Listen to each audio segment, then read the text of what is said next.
I now recognize Mr. Carter, I think is who's up next, from Louisiana. Also. Thank you, Mr. Chairman. Mr. Chairman, I ask unanimous consent to enter into the record an article titled "Cadre of Nativist Groups. Figures have long pushed replacement by immigration ideas into mainstream," which explains how the replacement conspiracy theory has inspired domestic terrorism and documents that the Buffalo mass shooter cited by Ms. Vaughn research is justifying his domestic terror attack. Mr. Speaker, Mr. Chairman, this hearing is unfortunately a sham. It's a dangerous national platform that risks legitimizing the extremist idea terrorists latch on when carrying out attacks on the homeland. In this committee, all of us should frown on that. So I'd like to enter this to the record so everyone have an opportunity to read it, sir. Without objection, so ordered.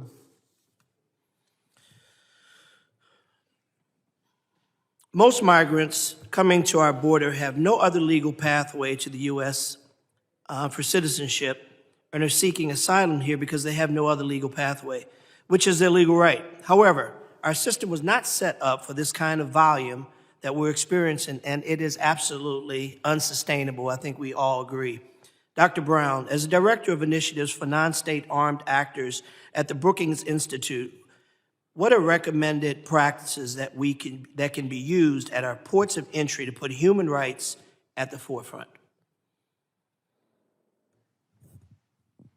Congressman, thank you for your question. Certainly, passing a comprehensive immigration reform that would allow legal paths of entry into the United States would immeasurably improve U.S. law enforcement domestically, as well as it would improve capacities to induce partnership and meaningful cooperation from vital partners and countries such as Mexico.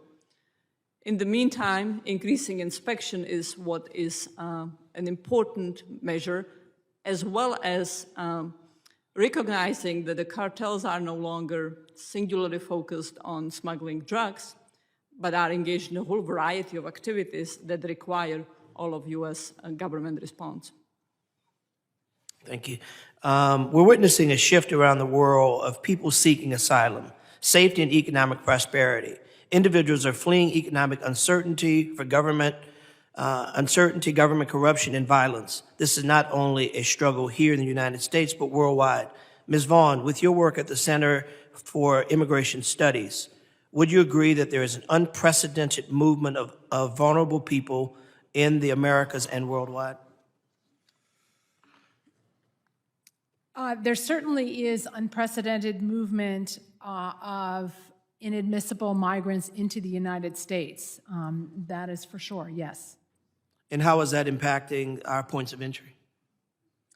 It is overwhelming the men and women of the Border Patrol and CBP to the extent that they cannot adequately talk to migrants to detect trafficking, for example. They are forced to process and release them as quickly as possible. It is distracting them from preventing gotaways, who are, often the bad actors, and the drug loads from coming into the United States. And it is creating chaos in border communities and impacting the safety of those communities. It is compromising the safety of the people who live along the border, who have to deal with the cartels bringing loads of people and drugs through their private property and threatening their lives and well-being. I mean, the problems created by this open border are just incalculable. And So how would we're all ears now, and we are presumably here to listen, to learn, and to do better. So now we're all ears. How should government interact with our regional partners to make a difference? Well, I think that the United States needs to make it clear to our international partners that this level of migration, illegal migration into the United States cannot be sustained. It's causing problems with our country, and that we need to work together to address it and stop it, because to the extent that the criminal cartels are enriched and emboldened, it affects civil society in their countries as well.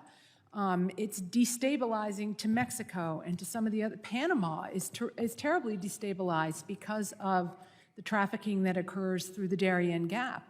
Thank you. They have an interest in working with us, too. Thank you very much. My time has expired. I yield back. Thank you, ma'am. Gentleman yields. I now recognize Mr. Bishop, North